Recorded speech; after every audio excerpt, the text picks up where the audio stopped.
Please welcome Chief Rabbi of the United Hebrew Congregations of Great Britain and the Commonwealth, Rabbi Ephraim Mirvis.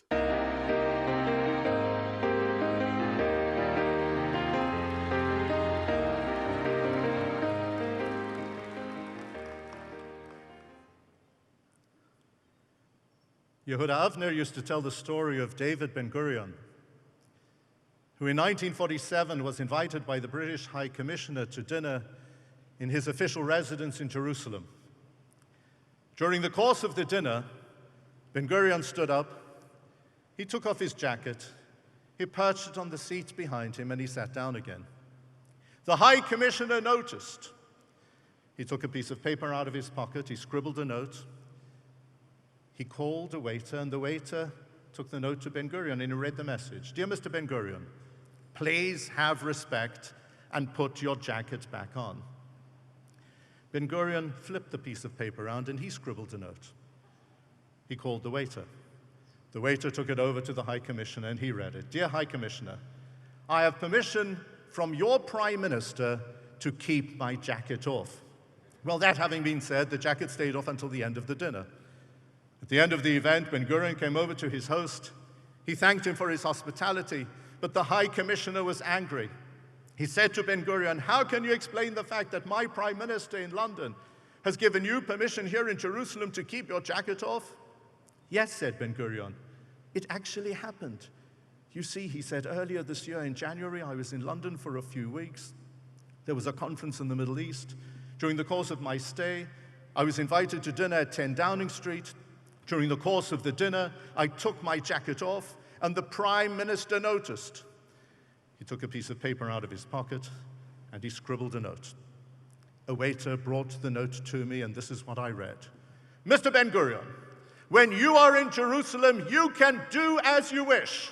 But here in London, I insist, put your jacket back on.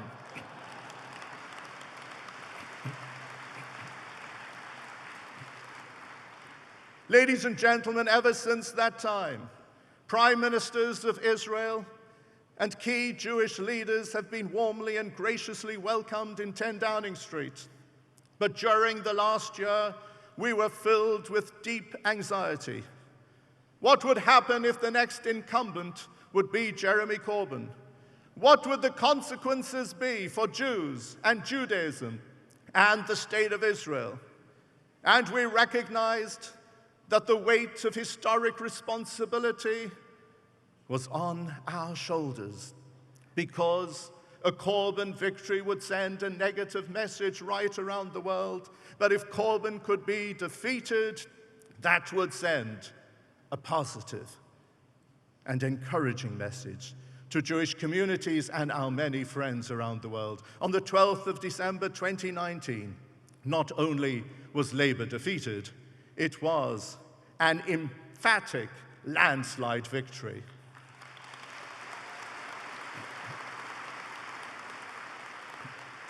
Allow me to share with you today 3 brief lessons from our British experience.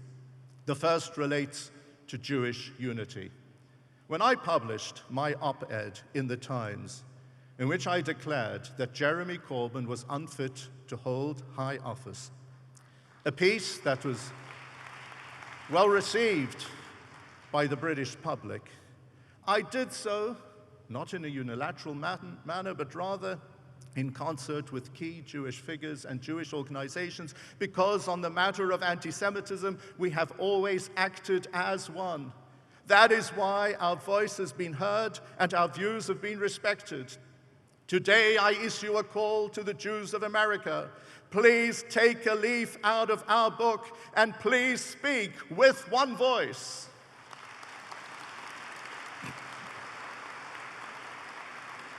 The issue is urgent, it is critical, it is of huge importance to our future. We cannot afford to be divided. What this therefore means is that where there is anti-Semitism, which is prevalent to our left, those who are politically active on the left must see it for what it is and must counter it. And where there is anti-Semitism, which is prevalent on the right, those who are politically active on the right must see it for what it is, and they must confront it.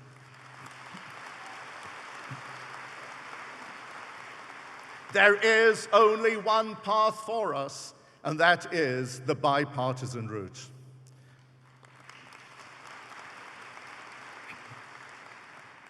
The second lesson, Da lifnei mi ata omed. Know before whom and what you stand.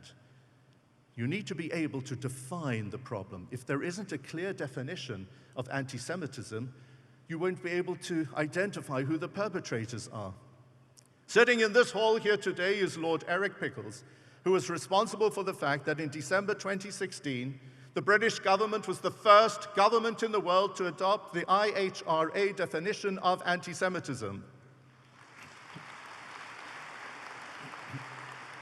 Thanks to IHRA, we have clarity on the matter, particularly on the sensitive and important issue surrounding Israel and Zionism. As a result, if somebody criticizes a particular policy of the government of Israel, that doesn't mean that that person is necessarily anti-Semitic. But if somebody denies the right of the Jewish people to have their state, that is a different matter. Very often we see that attempts to demonize the state of Israel are none other than attempts to demonize the Jewish people.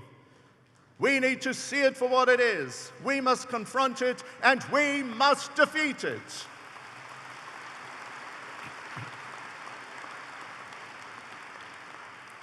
And the final lesson.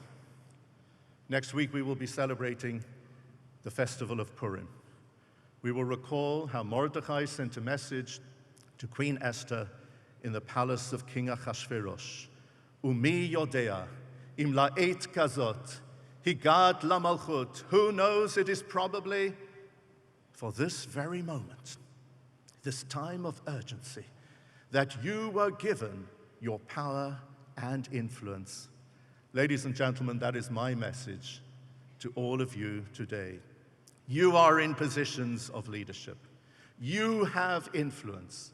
Please use it with all you've got at this time for the sake of Jews and Judaism and Medinat Yisrael, and please use your influence fearlessly and with courage. That is what the Jews of the United Kingdom have done together with our many friends, and the results are there to be seen. So consequently, let us act with one voice. Let us do so with a clear vision, and let us use our courage. And if that is the case, not only can we prevail, we will prevail. God bless you all.